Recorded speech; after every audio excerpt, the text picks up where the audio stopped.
जय श्री कृष्ण।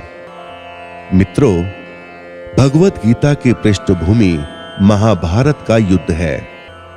जिस प्रकार एक सामान्य मनुष्य अपने जीवन की समस्याओं में उलझकर किंकर्तव्य विमूढ़ हो जाता है और जीवन की समस्याओं से लड़ने की बजाय उससे भागने का मन बना लेता है, उसी प्रकार अर्जुन, जो महाभारत के महानायक थे, अपने सामने आने वाली समस्याओं से भयभीत होकर जीवन और क्षत्रिय धर्म से निराश हो गए थे।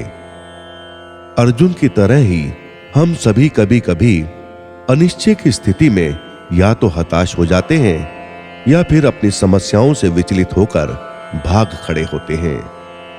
इसीलिए भगवान श्री कृष्ण ने जन सामान्य के लिए कर्तव्यनिष्ठ मार्ग को इंगित करने के लिए इस महाज्ञान को गीता के माध्यम से प्रस्तुत किया है। भगवत गीता के 18 अध्याय हैं और यह संस्कृत में परमात्मा द्वारा दी गई थी। समय के साथ संस्कृत भाषा रोजमर्रा की जिंदगी से निकल गई और यह ज्ञान मनुष्य से दूर हो गया। समय समय पर भगवत गीता का साधारण अक्षरों में अनुवाद किया गया। इसी प्रयास को आगे बढ़ाते हुए मैं यहां श्रीमद् भगवत गीता संपूर्ण सार को एक आसान रूप में प्रस्तुत कर रहा हूं। यह ज्ञान परमात्मा ने भगवान श्री कृष्ण के द्वारा सबसे बड़े धर्म युद्ध महाभारत की रणभूमि कुरुक्षेत्र में अर्जुन को कुछ 5000 साल पहले दिया। यह वो वक्त था जब धर्म का बार बार उल्लंघन हुआ, परमात्मा का डर मनुष्य से निकल गया। लालच की होड़ में भाई ने भाई को मारने की कोशिश की और यही नहीं, एक ब्याहता को भरी सभा में अपने बड़ों के सामने अपमानित किया गया। इससे पहले कि मनुष्य जाति धर्म युग से निकलकर पूर्ण रूप से कलयुग में जाती, युद्ध की रणभूमि में युद्ध से कुछ पहले परमात्मा ने गीता भगवान कृष्ण के द्वारा मनुष्य जाति के कल्याण के लिए दी। गीता परमात्मा द्वारा दी गई किताब है जो किसी एक धर्म के लिए नहीं बल्कि पूरी मनुष्य जाति के लिए है, पूरी इंसानियत के लिए है, सब आत्माओं के लिए है। क्योंकि ये आत्मा को परमात्मा के बारे में, उसकी सृष्टि के बारे में और सबसे अहम ये उन कायदों के बारे में समझाती है जिनका आत्मा को मनुष्य के रूप में हर हाल में पालन करना होगा, रक्षा करनी होगी। और इन्हीं कायदों की बुनियाद पर एक आत्मा को शरीर त्याग करने के बाद परखा जाएगा और इस परीक्षा से पास होने पर हमेशा के लिए इस जन्म और मृत्यु से मुक्ति मिलेगी। परमात्मा भगवत गीता में कहते हैं कि मैं ही सबकी शुरुआत हूं, मैं शुरू से भी पहले था और सब खत्म होने के बाद भी रहूंगा। सब मुझ में है और मैं सब में हूं। जो भी तुम छू सकते हो, देख सकते हो, चख सकते हो या सुन सकते हो, वो सब में हूं। ये नदियां, पहाड़, सूरज, ग्रहण, चांद, सितारे सब मैंने बनाए हैं। मैंने ही भगवान, शैतान, राक्षस और इंसान बनाया। मैं सर्वव्यापी हूं, सब में रहता हूं, सब में हूं। मैं ही ब्रह्म बनकर सब बनाता हूं और रुद्र बन के सब नष्ट कर देता हूं। मैं ये सृष्टि यूं ही बनाता और तोड़ता रहूंगा ताकि आत्माओं को मौके मिल सकें इस जन्म और मृत्यु से मोक्ष पाने को, हमेशा के लिए परमात्मा के साथ रहने को। भगवत गीता कहती है कि इस सबसे बड़ी परीक्षा के लिए परमात्मा ने प्रकृति का निर्माण 5 तत्व हवा, अग्नि, जल, पृथ्वी और इथर से किया, जिन्हें हम छू के, चख के, सूंघ के और देख के हम समझ सकते हैं। पर खुद परमात्मा इन 5 इंद्रियों के समझ से परे हैं। उन्हें आत्मा इन इंद्रियों से नहीं जान सकती। अर्जुन को भी परमात्मा का विराट रूप देखने के लिए भगवान श्री कृष्ण ने दिव्य नेत्र दिए। भगवत गीता समझाती है कि आत्मा अजन्मी है, इसे कोई मार नहीं सकता, कोई जला नहीं सकता, डुबा नहीं सकता, काट नहीं सकता, लेकिन आत्मा को परमात्मा के साथ हमेशा रहने के लिए ये परीक्षा रूपी जीवन में बैठना ही पड़ेगा। इस परीक्षा के लिए परमात्मा से बिछड़कर आत्मा को पृथ्वी पर किसी न किसी रूप में जन्म लेना पड़ता है और 88 करोड़ योनियों को जीने और भोगने के बाद एक आत्मा को मनुष्य का शरीर और दिमाग मिलता है।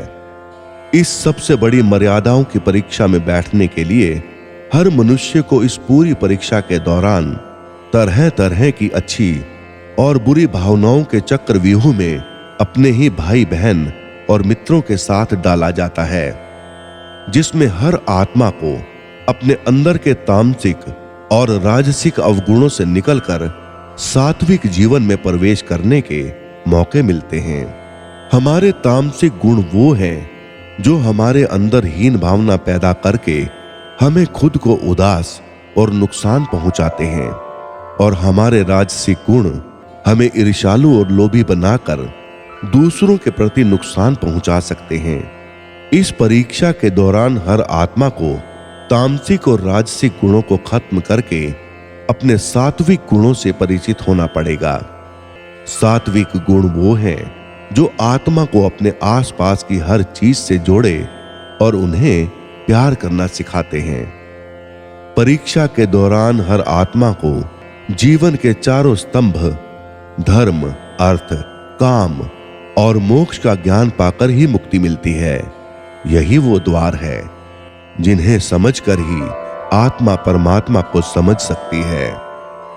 पहला द्वार धर्म का है और शेर इसका प्रतीक है। धर्म वही है जो गीता में लिखा हुआ है।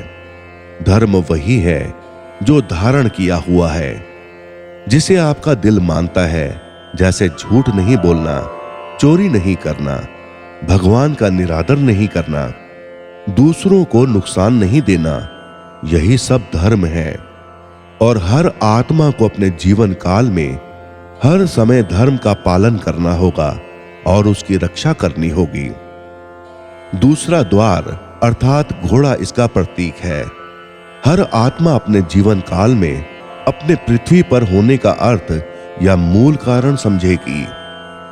इस जिंदगी में भोगने वाली चीजें और रिश्तों का आनंद लेगी। अच्छा बेटा और अच्छी बेटी, अच्छा भाई या अच्छी बहन, अच्छा पति या अच्छी पत्नी बनकर हर दुनियावी रिश्ते पर खरी उतरेगी और इस परीक्षा को पास करेगी। तीसरा द्वार काम का है।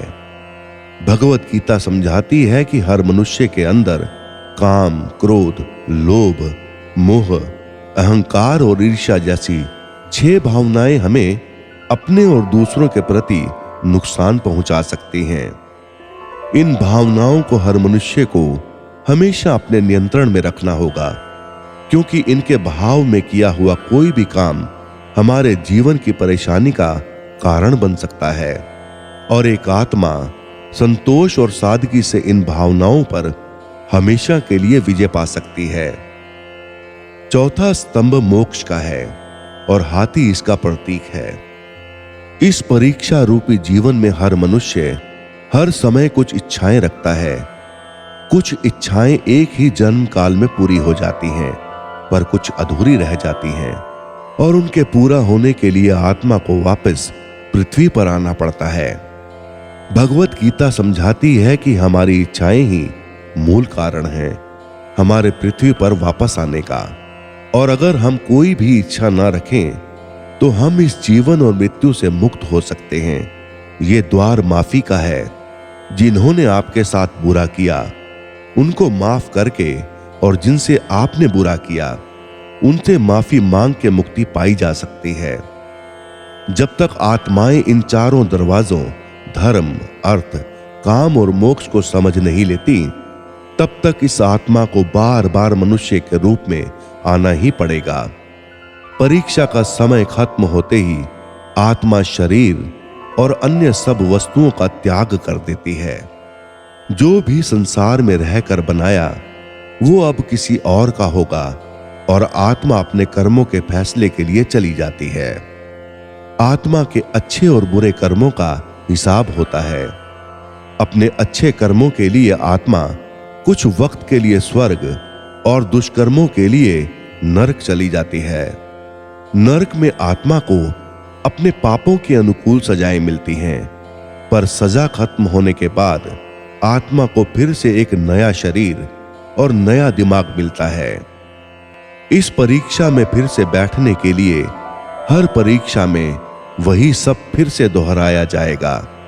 जिंदगी के 4 स्तंभ धर्म, अर्थ, काम और मोक्ष को समझने के लिए हर जन्म में अपने कई जन्मों के कर्मों के हिसाब से हर आत्मा को कभी अच्छे तो कभी बुरे हालातों से जाना पड़ता है।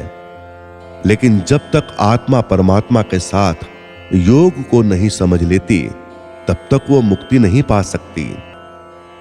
भगवत गीता समझाती है कि मनुष्य अपने शरीर, दिमाग या दिल से भगवान को पा सकता है। शरीर द्वारा किए गए कर्मों के माध्यम से परमात्मा को पाने को कर्म योग कहते हैं। ऐसे कर्म जो परमात्मा की इच्छा से हों और दूसरों के कल्याण के लिए हों। वाल्मीकि ने रामायण लिखकर श्रवण के माता पिता की सेवा और उन्हें 4 धाम की यात्रा करवाकर अपने कर्मों द्वारा परमात्मा को पाया। श्रीमद् भगवत गीता समझाती है कि एक आत्मा दिमाग से भी परमात्मा के साथ योग लगा सकती है।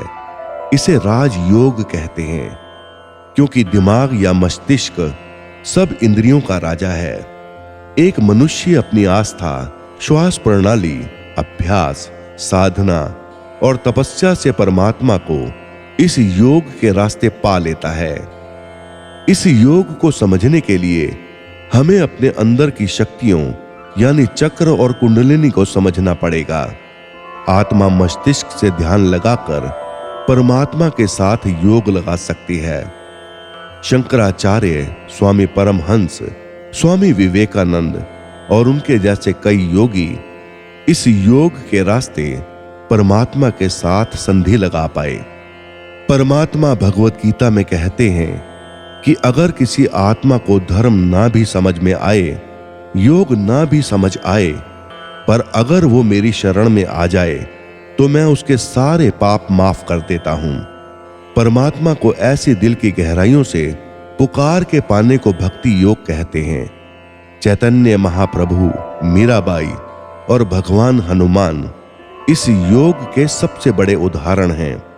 लेकिन कभी आत्मा अपने होने का मूल कारण भूल के धर्म का उल्लंघन करे या पाप के रास्ते पर निकल जाए, तो उसे ठीक करने के लिए परमात्मा को खुद किसी रूप में पृथ्वी पर जन्म लेते हैं। तो मित्रों, आइए भगवत गीता को पूरा पढ़कर इस जिंदगी के असली मायने समझें और परमात्मा के साथ योग लगाएं, ताकि सब आत्माएं अपने यहां होने का मूल रूप समझ सकें और इस जन्म और मृत्यु से मुक्ति पाकर हमेशा के लिए परमात्मा के साथ रह सकें। मित्रों, यदि आपको यह भगवत गीता का सार पसंद आया हो तो कृपया चैनल को लाइक और सब्सक्राइब अवश्य कर दें। धन्यवाद। जय श्री कृष्ण।